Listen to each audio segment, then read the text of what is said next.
Hi ಎಲ್ಲರಿಗೂ.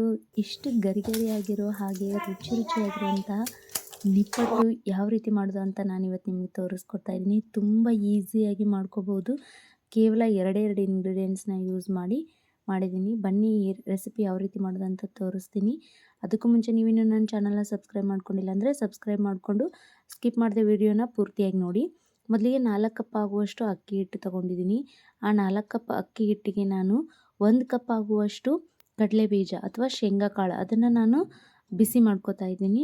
ನೀವು ಶೇಂಗಾ ಚಟ್ನಿ ಮಾಡಲಿಕ್ಕೆ ಯಾವ ರೀತಿ ನೀವು ಕಂದು ಬಣ್ಣ ಬರೋವರೆಗೂ ಹುರ್ಕೋತೀರಾ ಹಾಗೆ ಸೇಮ್ ಇದನ್ನು ಕೂಡ ಹುರ್ಕೊಂಡು ತಣ್ಣಗಾಗೋಕ್ಕೆ ಎತ್ತಿಟ್ಕೊಳ್ಳೋಣ.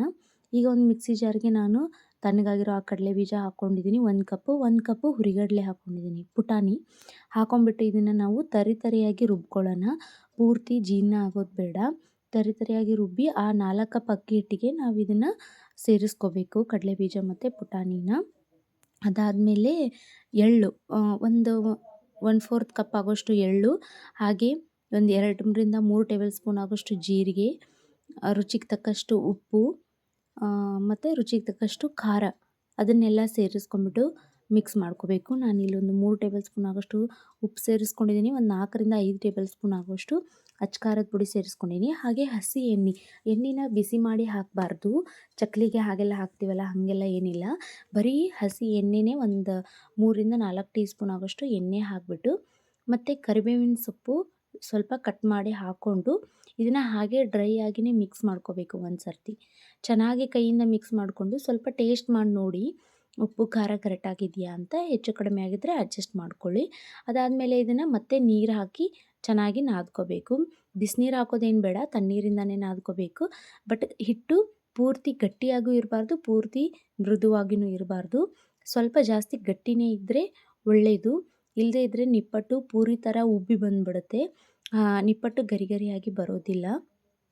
ಹಾಗೆ ಇಲ್ಲಿ ಒಂದು ಲಟ್ಟಣಿಗೆ ಮೇಲೆ ನಾನು ಬಟರ್ ಶೀಟ್ ಹಾಕ್ಕೊಂಬಿಟ್ಟು ಎಣ್ಣೆ ಹಚ್ಚಿ ಇಟ್ಕೋತಾ ಇದ್ದೀನಿ. ಹಾಗೆ ಲಟ್ಟಣಿಗೆಗೂ ಕೂಡ ಸ್ವಲ್ಪ ಎಣ್ಣೆ ಹಚ್ಕೊಂಡು ಹಿಟ್ಟನ್ನು ಇನ್ನೊಂದು ಸರ್ತಿ ಚೆನ್ನಾಗಿ ಮಿಜ್ಕೋತಾ ಇದ್ದೀನಿ.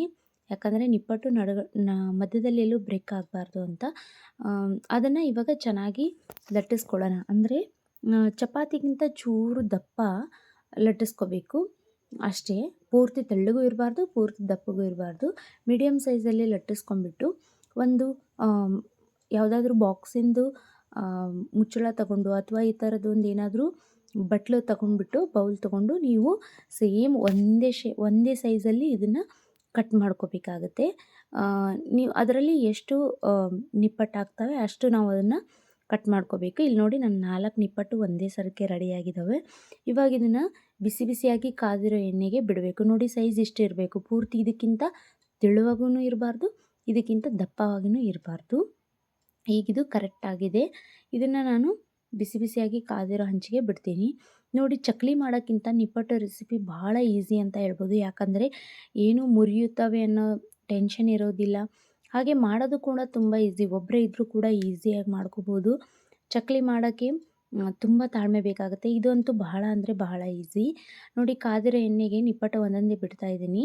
ಒಂದು ನಿಪ್ಪಟ್ಟು ಬಿಟ್ಟಾಗ ಅದು ಫ್ರೈ ಆಗಿ ಅದು ಮೇಲ್ಗಡೆ ತೇಲಿ ಬಂದ ಮೇಲೇ ಇನ್ನೊಂದು ನಿಪ್ಪಟ್ಟು ಅದರಲ್ಲಿ ನಾವು ಎಣ್ಣೆಲೇ ಹಾಕಬೇಕು. ಒಟ್ಟಿಗೆ ಪಟಪಟ ಅಂತ ಹಾಕೋ ಹಾಗಿಲ್ಲ. ಆಮೇಲೆ ಒಂದು ಸೈಡ್ ಪೂರ್ತಿ ಒಂದು 2 ನಿಮಿಷ ಫ್ರೈ ಆದಮೇಲೆ ನಾವು ಅದನ್ನು ತಿರುಗಿಸಿ ಹಾಕಬೇಕು. ಪೂರ್ತಿ ಕಂದು ಬಣ್ಣ ಬರೋವರೆಗೂ, ಅಂದರೆ ಪೂರ್ತಿ ಕಪ್ಪು ಆಗಬಾರ್ದು, ಪೂರ್ತಿ ಬಿಳಿಯಾಗಿಯೂ ಇರಬಾರ್ದು. ಕಂದು ಬಣ್ಣ ಗೋಲ್ಡನ್ ಬ್ರೌನ್ ಬರೋವರೆಗೂ ನಾವು ಅದನ್ನು ಚೆನ್ನಾಗಿ ಎಣ್ಣೆಯಲ್ಲಿ ಫ್ರೈ ಮಾಡಬೇಕು. ಮೀಡಿಯಮ್ ಫ್ಲೇಮ್ನಲ್ಲಿ ಇಟ್ಬಿಟ್ಟು. ಪೂರ್ತಿ ಹೈ ಫ್ಲೇಮ್ನಲ್ಲಿಟ್ಟರೆ ಬೇಗ ಸೀದೋಗಿ ಕಪ್ಪಾಗೋ ಚಾನ್ಸಸ್ ಇರುತ್ತೆ. ನೋಡಿ, ಈ ರೀತಿ ಎಣ್ಣೆಯಿಂದ ತೆಗೆದಾಗ ಪಟ ಪಟ ಅಂತ ಸೌಂಡ್ ಬರ್ತಿರಬೇಕು. ಆವಾಗ ಗರಿ ಗರಿ ಆಗಿರೋ ಕ್ರಿಸ್ಪಿಯಾಗಿರುವಂತಹ ನಿಪ್ಪಟ್ಟು ರೆಡಿ ಆಗುತ್ತೆ. ನೋಡಿ, ಇಲ್ಲಿ ಮತ್ತೆ ನಾನು ಮಾಡಿ ತೋರಿಸ್ತಾ ಇದ್ದೀನಿ. ಈಗ 5 ನಿಪ್ಪಟ್ಟು ರೆಡಿಯಾಗಿದೆ ಒಂದೇ ಸಲಕ್ಕೆ. ನೋಡಿ, ಚಕ್ಕಲಿಗೂ ಇದಕ್ಕೂ ಕಂಪೇರ್ ಮಾಡಿ ನೋಡಿದಾಗ ನಿಪ್ಪಟ್ಟು ಮಾಡೋದು ಬಹಳ ಅಂದರೆ ಬಹಳ ಈಸಿ. ಟೈಮ್ ಸೇವಿಂಗ್ ಆಗುತ್ತೆ. ಹಾಗೆ ಟೇಸ್ಟ್ ಕೂಡ ಚೆನ್ನಾಗಿರುತ್ತೆ. ತುಂಬ ದಿನ ನಾವು ಇದನ್ನು ಇಟ್ಟು ಯೂಸ್ ಮಾಡ್ಬೋದು. ಹಾಗೆ ನಾವು ಯಾವುದಾದ್ರೂ ಬಾಕ್ಸಿಗೆ ಹಾಕಿದಾಗ ಆವಾಗ ಚಕ್ಕಲಿ ಮುರಿದೋಗೋ ಥರ ಇದು ಯಾವುದೂ ಮುರಿದೋಗಲ್ಲ. ಊರಿಂದ ಊರಿಗೆ ಎಲ್ಲಾದರೂ ಕಟ್ಕೊಂಡು ಹೋಗ್ಬೇಕಾದಾಗ ನಾವು ಇದನ್ನು ನಿಪ್ಪಟ್ಟು ಮಾಡಿಕೊಡ್ರೆ ಬಹಳ ಒಳ್ಳೆಯದು. ನೋಡಿ, ಈ ರೆಸಿಪಿ ಒಂದು ಸರ್ತಿ ಟ್ರೈ ಮಾಡಿಬಿಟ್ಟು ಹೆಂಗಿತ್ತು ಅಂತ ಕಮೆಂಟ್ ಮಾಡಿ. ಐ ಹೋಪ್ ನಿಮಗೆ ಈ ವಿಡಿಯೋ ಇಷ್ಟ ಆಗಿದೆ ಅಂತ ಅನ್ಕೋತೀನಿ. ಇಷ್ಟ ಆಗಿದರೆ ಲೈಕ್ ಮಾಡಿ, ಶೇರ್ ಮಾಡಿ, ಹಾಗೆ ನನ್ನ ಚಾನಲ್ನ ಸಬ್ಸ್ಕ್ರೈಬ್ ಮಾಡಿ. ಮತ್ತು ಇನ್ನಷ್ಟು ಈ ಥರ ಹೊಸ ಹೊಸ ರೆಸಿಪಿಗೋಸ್ಕರ ನಾನು ವಿಡಿಯೋ ನೋಡ್ತಾ ಇರಿ. ಮುಂದಿನ ವಿಡಿಯೋದಲ್ಲಿ ಸಿಗ್ತೀನಿ. ಧನ್ಯವಾದಗಳು.